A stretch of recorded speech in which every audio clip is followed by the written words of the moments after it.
So we're here at White Spider today. This is the last session before heading out to World Champs tomorrow. Here for like a light play session, do some boulders, a bit of power endurance. And we've walked in and there's like this purple paddle, which I wasn't necessarily expecting. So it'll be good to get on this and see how I do on it. I wouldn't want to shred my skin too much heading into the World Champs, but good to have some high quality send goes on some, what looks like a great climb. So should be a good day and I'm psyched.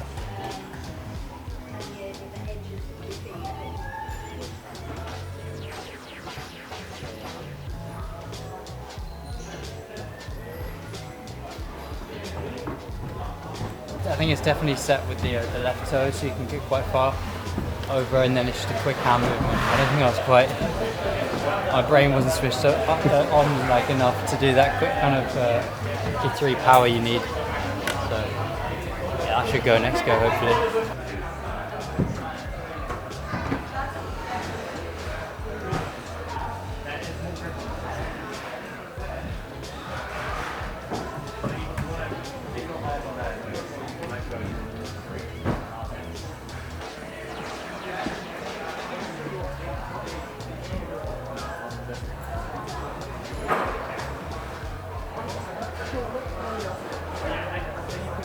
Yeah, that was a really nice boulder, really nice movement. You have to be so quick with your hands, but by the time you get to that, the finishing position, you need to be so high up, otherwise you'll just flail off it.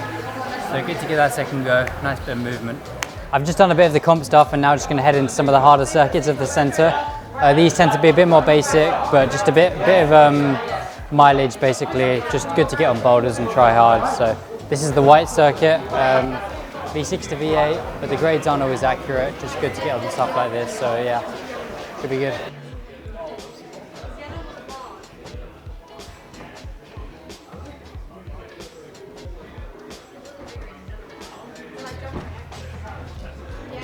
Nice, Toby.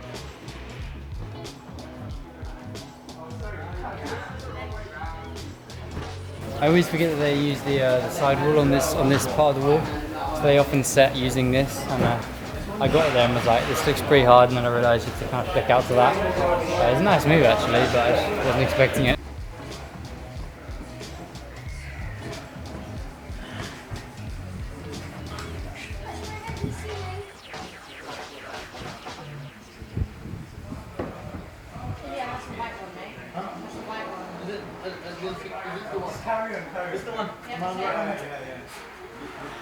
Quite a big last move, but you go into a sinker, so yeah, it was alright. Might do this black one next.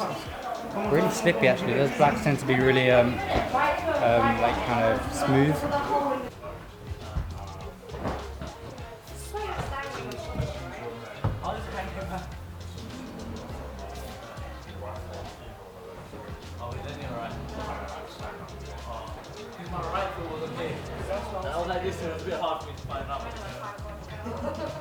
Crimp was way worse than I thought it was going to be. Managed to reel it back. The last one was a joke, so. Hey everyone, I'd just like to say a big thank you for all the questions I've received on the YouTube. It's been really overwhelming just going through and reading all of them, and yeah, just big thanks for the great response to the video. There's a lot of comments on there, so what I'm going to be doing is answering a few key questions from a couple subjects, and then afterwards I'm going to go through on the YouTube and then answer all of them individually to make sure they all get answered to, because I really appreciate all the support and yeah, it means a lot. So yeah, I hope you enjoy. I started when I was 8 years old and it was at an after school club. I had this really enthusiastic, great science teacher who just absolutely loved climbing, and he hosted this after school club, and one day I remember him just telling me I should sign up and give it a go, and then I did. I went after school and I just remember absolutely loving it. I just couldn't wait to get back. It was one of the best experiences I've had, and then I just kept going back there, and then it turned into more of a routine thing, and it just escalated from there really. My first ever time in a climbing centre was at a climbing competition. I think the first round of the YCS was my first time in a climbing centre, so it's pretty crazy to think. And it was actually here at White Spider. That time, like 10, 11 years ago, I was sat in this centre, my first ever time climbing. So after that first round of the YCS, obviously my first ever time in a climbing centre, I sucked. I came like last. and I was just so psyched and hooked on training. I really wanted to get better. I was seeing all of these people around me who were better than me at the time, and I just really wanted to improve, and I just loved climbing. I went to the rest of the rounds. I kept competing through to that, and it just, and now I find myself here after all these years of competitions, and it's pretty crazy really that it just started from that tiny little after school club and has escalated so quickly. The big one for me was when I was 10 years old. I managed to do Rain Dogs 8A at Malham Cove. That was such a big milestone for me. I've heard like such big things about that route. Obviously of the extension Rain Shadow, which is another huge route of Malham Cove. And the next notable one I guess would be Revelations 8B, which I did when I was 11. I remember the long days travelling up to the Peak District, getting up at 5 in the morning with my dad, driving down 3 hours to have a morning session on that.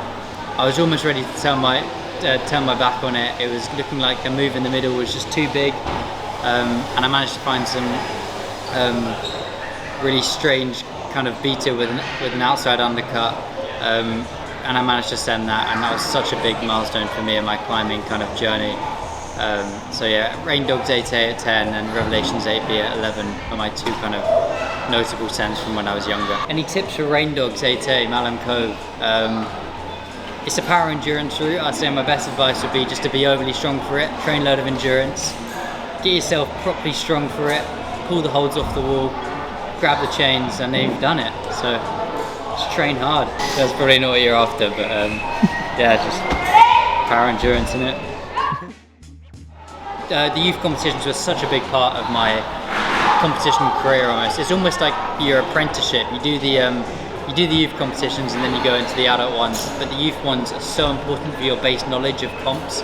I remember going through so many rounds of the YCS, going through all that pressurized environment. You're young, you get so nervous, and all of that is just learning and learning and learning, and it's building your brain to be almost adapted to the competition mindset and know how to handle those situations. So yeah, I remember going through the YCS. I did IMP's Youth Colours in Austria, which was one of the huge youth competitions at the time. And then there's the European Youth Cups, which is starting to get more into the more professional kind of, you're in the GB team, you've got your kit, you go to all around Europe and compete.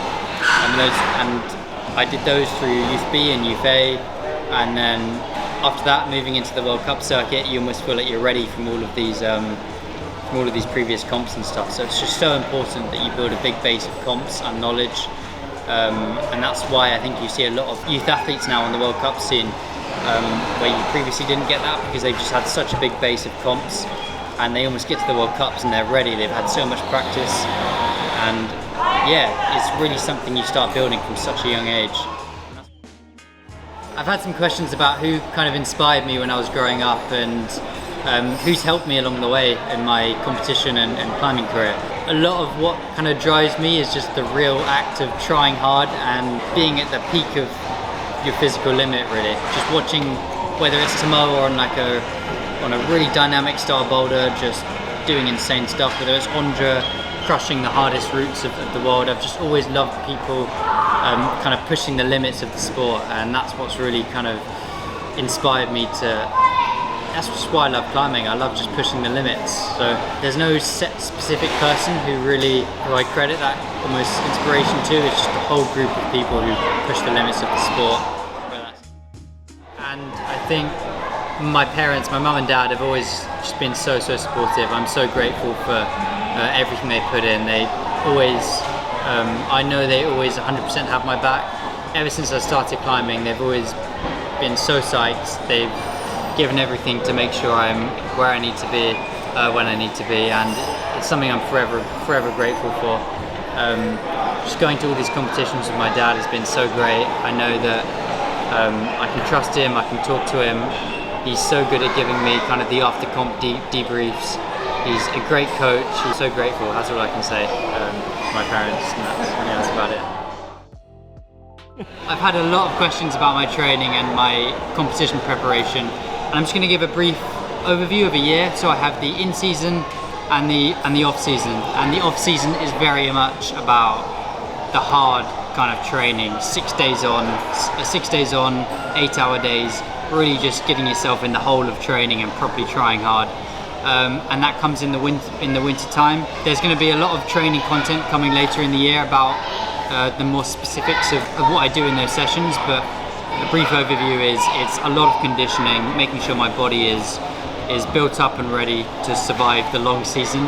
And then as I get into the in-season, it completely changes. I have all these competitions. I've got some previous in-season training content on my channel already about training in Innsbruck, for example.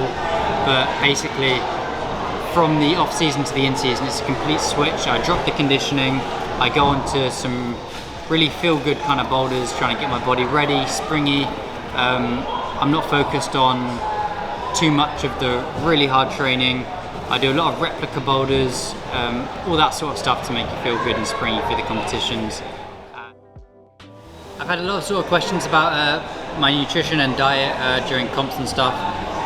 The biggest thing for me is when I'm at home and training and stuff, we have lots of home cooked meals and just eat well, and then you go away and you're in that competition environment.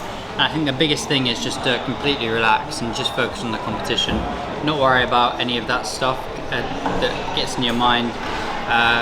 Go out for dinner, just be really relaxed and just focus on the competing end of the competition, because you've got so many factors that goes on during competitions. You've got your physical level, your tiredness level, how you're sleeping, time zones, that if you focus on one thing too much, then it's never going to be good, whether that's training, nutrition, anything. So I think just keeping it really relaxed and then just going away and enjoying the competition basically, and not worrying about specifically what's going on in your body is the best mindset for me.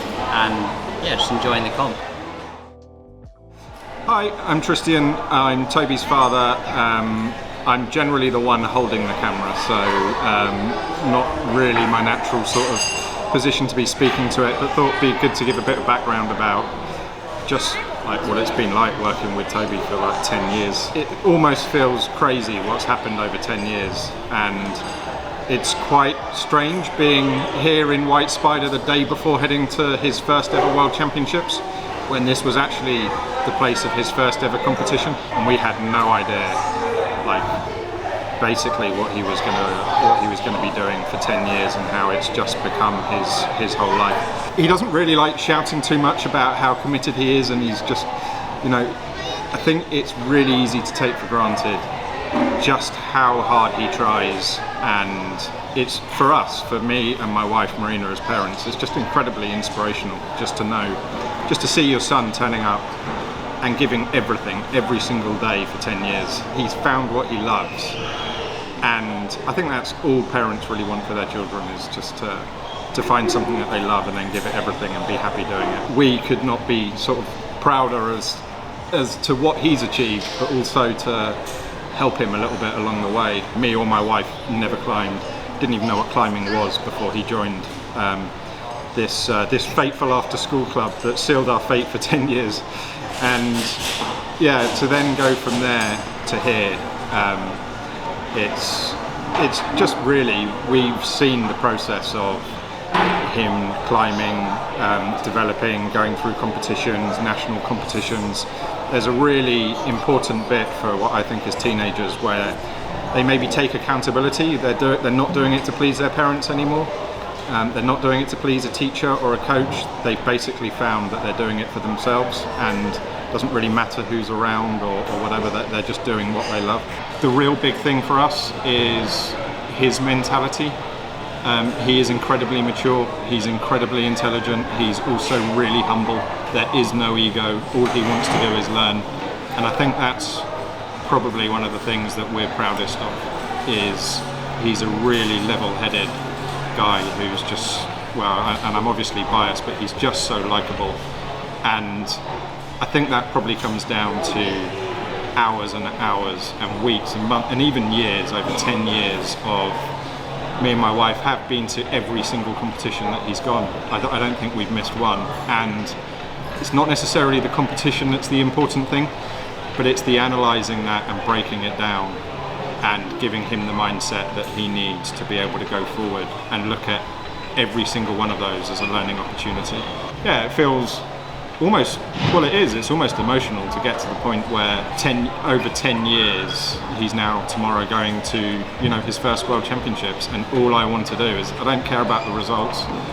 If he is able to take his mindset forward and just go out there and have the time of his life climbing those blocks, I mean that's what he's worked for, and the results mean certain things to certain people, whether it's, you know, whether you qualify for the Olympics, whether you get a medal. That is not why he became a climber. He became a climber because he loves climbing, and that would probably be the biggest thing for me over the next sort of coming competitions or whatever it might be, is if he just goes out there and is able to enjoy it and just execute on those blocks to do what he loves. Yeah, really excited for the next few weeks, and it feels like this has been a path he's been working towards for years, and to see it sort of, you know, coming together, just wanting to go out and have the time of his life, basically. And now I'm starting to cool down a bit. I'm going to go down and try like a hard cave problem in the White Spider roof, which is really long, power endurance. It was set by Yann Genoux. Yann Genoux is IFSC setter in Villa. My dad had a chat with him and his partner Evie, who both work at White Spider, to get something really hard up in the White Spider cave for me to train on before heading out to the World Championships. And that was a couple of weeks ago, so to come here and then have this really hard problem in the cave, to get a last good training session in, is so nice to have. It looks really hard. I have no idea what I'm doing in it. I've already gone and felt some of the holds. There's a load of volumes. I don't really know how to get through them. It looks insanely hard. I'm really looking forward to going and trying it. I'm hoping I'm going to be able to have a decent go on it. My mind's a bit kind of boggled on what to do on this cave problem, so we'll go down there and then have a read through it and see if I can make more sense of it.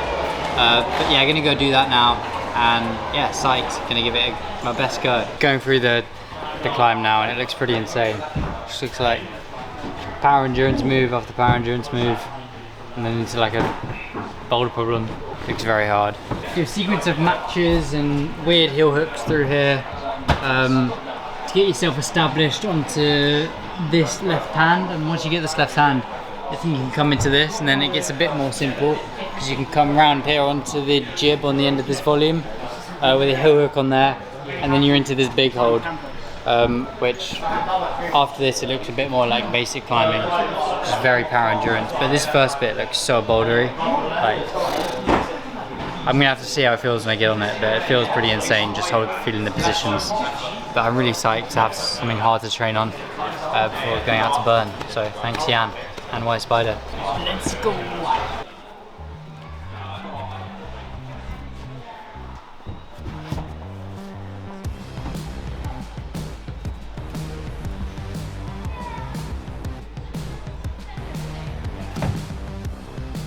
Nice, come on. What am I doing?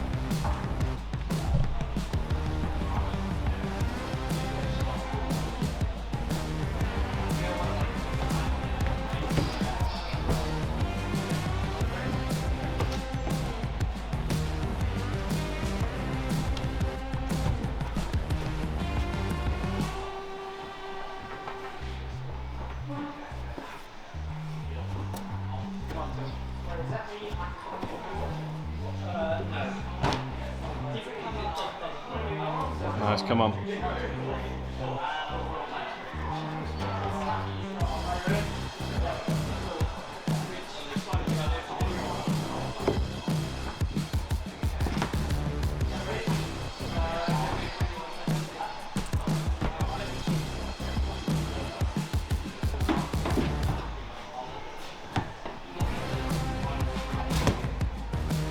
No.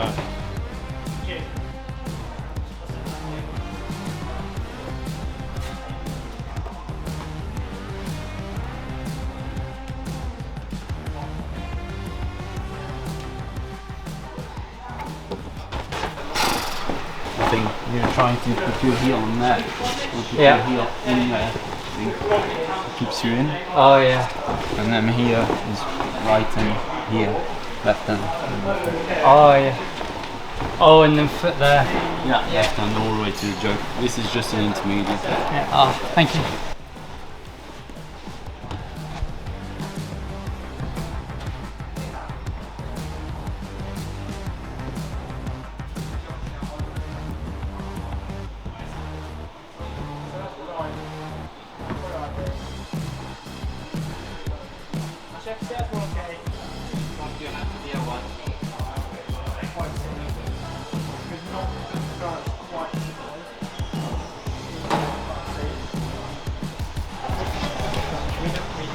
Very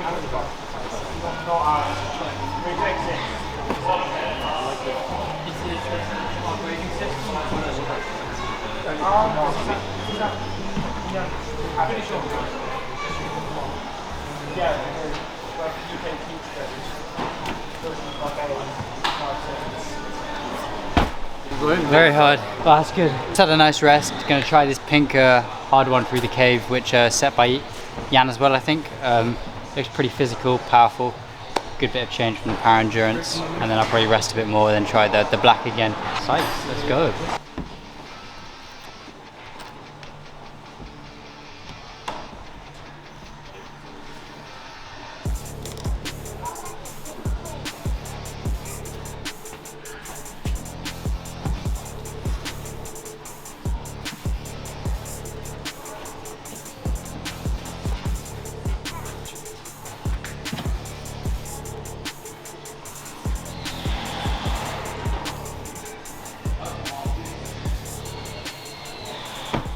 That was pretty hard. I've had a lot of questions about my competition mindset and how I keep myself in the zones during competitions. There's many factors which go into competition mindset, but for me the biggest thing is to not try and control so many different factors. You obviously have the emotions building up to the comp, you have your previous training, you have what you eat the night before, you have so many different factors which you can control, and I feel if you try and control them all, then you almost get overwhelmed. I like to go with the almost happy-go-lucky kind of mindset of you just got to go with it, and it's just a competition. It's just another day of just think of it as another day of training or something. But definitely after the competition's finished, I normally have a lot of takeaways from it. For example, in Prague, it was I came 15th in Prague. It wasn't my best result, and instead of writing that competition off and going, oh, it's just a bad competition, whatever, it happens, I looked at why it was a bad competition, why did it not go that way, and the takeaways were it was the paddle dyno that kept me back and the slab. And then a couple of weeks later, even after some good results, I go back to that not so good result in Prague and take the aspects which I need to work on, which are paddles and slabs, and I had a session on them at Yonder, which there's a video on if you go and see that. It's me working the boulders from Prague. So it's a mix and a balance between not trying to control all the factors and just go with the competition, and making sure you're taking away key points from that competition and then really working on them to improve your physical ability for the next comp. Question about my favourite comp experiences. There's two very obvious answers here. The Brixton World Cup, still haven't quite got over that, and the Chamonix World Cup. Those taking the win in those competitions was just so surreal. I still can't quite believe it. The whole crowd getting behind me, and both of them were kind of last boulder, last route, last climber occasions, and it's truly a storytell ending, both of them. And just thinking back to it now, I can still feel my heart beating. Yeah, those are two of the biggest highlights of my season, and I'm almost still riding the high of those comps. Yeah, I'm just so psyched for the World Championships to come. Still really exciting, only halfway through the season really. Yeah, it's just been a really good season. Question, am I doing the Youth World Championships in Seoul this year? No, I'm not. I've decided to skip this one. It's been a really hectic season, but that doesn't mean I've finished competing. I've got outdoor projects, Perfecto Mundo, I'm really looking to get back on. I'm so psyched for that in Margalef. I've got the next season of winter training, which I've got coming up, preparing for next season. It's a very hectic schedule for later part of this year, and it's definitely not calming down after the World Champs. Basically, the World Championships is the Olympic qualifier, and the way it works, there's a Boulder World Cup and a Lead World Cup at the start. You go through all 3 rounds of the Boulder World Cup, all 3 rounds of the Lead World Cup, and then your combined points go into a ranking, and then the top 20 from that ranking go into the combined final. And from that combined final, or combined semi-final, the top 8 then go through to the combined final, and then the top 3 from the combined final, which is the podium, qualify for the Olympics. So it's a lot of climbing, a lot of rounds to go through, and yeah, pretty hectic schedule. Aside from it being the Olympic qualifier and it being all of this, it's also the World Championships, and I'm just really excited. I just can't wait. It's my first ever World Champs. The venue looks insane. It looks incredible. It's going to be a great competition, and I'm really psyched just to go into it and just give it my all. I'm not looking at the competition as it's the Olympic qualifier. There's so much pressure for this comp. I just want to go in just like any other competitions and just enjoy the climbing, because in the end that's what it is. That's why I do all these competitions. I just love the climbing, and it should be a really nice kind of week, 10 days of competing, see all my friends again, and it's going to be a great competition, and I genuinely can't say how psyched I am for it. Alright, time for some quick fire questions. Just going to go through some questions rapid fire and get some answers in. Innsbruck, Austria for lead, B-Pump, Japan, Tokyo for boulder, and the UK, I would say whichever gym is the hardest boulder. Sorry, a bit cliche, but yeah. My coach is mainly my dad, and he's always with me. He's always doing my training plans. Yeah, he's just always with me and always supporting me, and I'm so grateful. So yeah, with me all the time. Tomorrow. I do a lot of training and climbing on slabs and stuff, and just setting boulders and just playing on slabs is when I find the gains come. So just playing about, setting stuff, making wild moves. That's how I do that sort of training. That's a good question. It's also a question I have. Yeah, the guy's just insane. Yeah, Serato is the final boss. Like, when you think you've won, he'll come from nowhere. I genuinely don't know what to say about him. He's just a bit of a myth. I enjoy gaming. I game quite a lot, and like rest days and stuff. It's a good way to kill the time. I'm also getting into reading quite a lot instead of just mindlessly scrolling through social media, which I find I fell into the trap of a bit. I'm just getting into a bit of reading, which is good.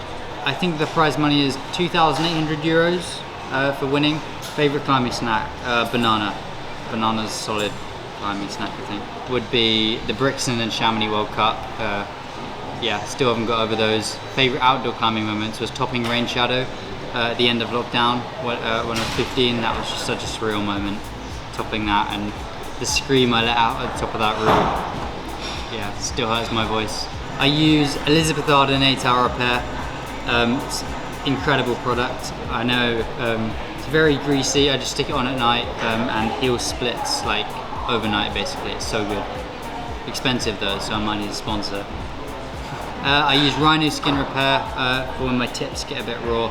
The Elizabeth Arden's really good for splits and stuff which are on the joints, but Repair's good for like kind of worn tips.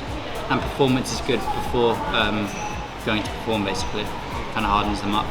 Taper for Worlds. I normally have 2 rest days before the comp, but the training is heavily dropped a week or 2 prior to that. So right now, pre-Worlds, I'm in a bit of a rest and recovery phase. High intensity sessions, low volume, good rest. That's a big mindset thing. You just got to tell yourself to be confident. You build it up over kind of comps. For example, in Villa, I identified that I wasn't confident enough on the big moves, and I took that into Chamonix and went, right, even if you go for this and fall off, it's better than to do that and be hesitant. I found it's worked really well. Easy question has to be Yann Genoux. Just incredible. What she does is insane. Perfectamundo Margalef is the biggest route I want to get done. It's just such an incredible line. I've had a couple of injuries. My ankle break in 2020 was a big one. I fell from the top of a boulder. I also broke my finger around lockdown as well. I hit it on a hold and it kind of just broke the knuckle, which was a bit unfortunate really, but they're both fine now and I don't even notice them. I think I made big gains during the periods of injury where you can't train, like fingerboard for example, when you've got a broken finger. You can put a huge amount into your core work or any of that sort of stuff, bar work, and I feel I almost leveled up my body during those periods, and then when my finger healed, it didn't take long to get the finger strength back, and overall I was a better climber after it. Just learning from previous comp experiences. For example, Hachioji, I learned a lot from that, took that into Seoul. I feel like I kind of progressed with each competition, and then as I got into the later ones, I really felt like I refined my process and was feeling really good, and I knew what to do when it came to the comps. Oh, that's a hard question to answer. I feel like I've always just loved climbing and training and competing, and there was never a moment where I realised, wow, I'm actually doing quite well. I just kind of took every comp as it was, and I just love competing. The best advice I can give is just enjoy it. Don't force the training. You just have to love climbing. And such a huge part of my climbing kind of career and journey was not focusing on like highly specific training exercises and just going to the wall and just climbing, and that's when I found some of the biggest improvements come. Favorite place? All the places are incredible. Salt Lake City I love that. Tokyo, Japan, or Chamonix was also really nice, but I'd say Tokyo because of just how different it is to everywhere else I've ever been. Music, I love Eminem. Eminem is the pre-comp playlist. Yeah, Godzilla, Rap God, all of that sort of stuff. The uniqueness of it, nothing's ever the same. Setters, it's up to their imagination and they can set anything they want, and that's what's so nice about it. It's not just like a 100-meter track. I've never lost motivation, always been psyched. I feel like I just love climbing so much that it's never even occurred to me that I would stop doing it, so no. I say going with the flow. I feel like you climb your best when you're not thinking about it, but when you are in a bit of a maybe bad mental space in a route, maybe you mess up a sequence, the best way to get myself back into that kind of zone is just to think about the next move, think about move by move. If you're thinking about what's on the head wall, then you might make a mistake on your current move, so yeah, just staying in the present. No. And lastly, no questions, just lots of messages wishing you good luck for the World Championships. Thank you everybody, it's really appreciated. All the support is overwhelming, and I can't wait for the World Championships. There'll be some good content around it. Yeah, just stay tuned, and I'm so psyched, and yeah, thank you. So we're here taking a bit of a rest. I'm going to try second go on the black. I've learned the beta, gone for a couple of the sections, and let's try and get it done. Hard climb, hopefully I can get it done.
Damn it.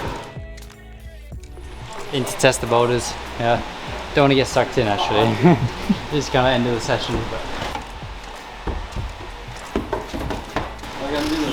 it's a dynamic move, but it's hard to get the position for it. Like the elevator. So I'm not getting any rotation, I'm just going like straight forward. The rotation will like lean you to rotate off straight away. Yeah. Because it's kind of one straight line and then going in the swing, so I'm really going in this direction.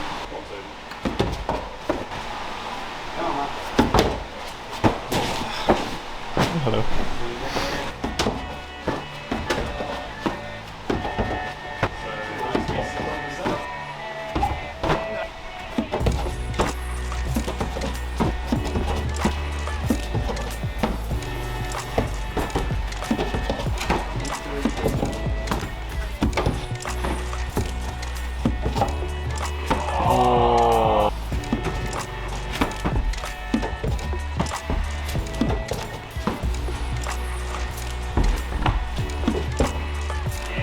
Nice.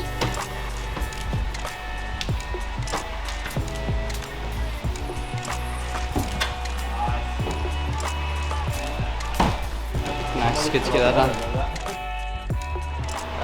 Third and final try. I've just spent a bit too long on a comp boulder up there. Not the best idea for a power endurance circuit, but it's my last go and I want to get it, and I'm going to be annoyed if I don't get it. And we got to leave after this, so pressure's on.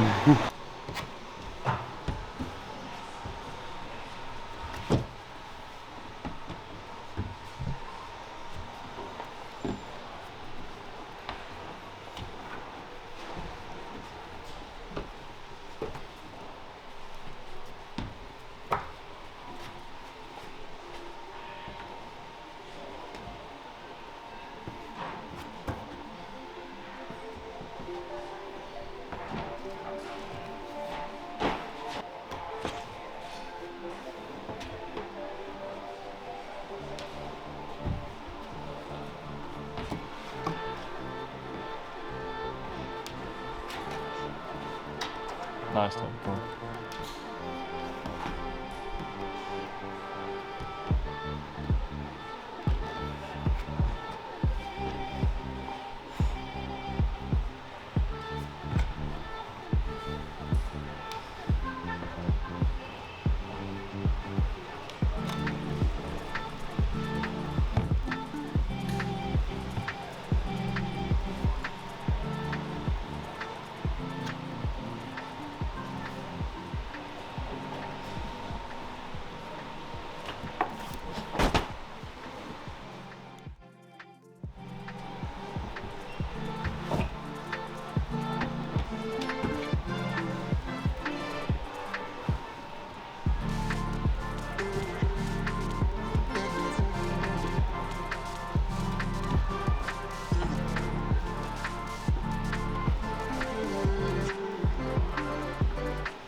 That was even more impressive.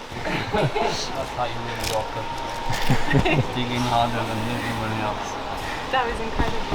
Oh, thank you. I want to high five the hold, that's what it was. If you do 2 laps of an 8B, then you get an 8B plus, right? Yeah, so it works. Thanks everyone for watching. I ended up pulling a bit harder than I originally thought, but happy to basically get 2 laps of the circuit in. Yeah, now it's time to rest and recover for burn. And yeah, I'm so psyched. Stay tuned, should be good content around it. And yeah, thanks for watching.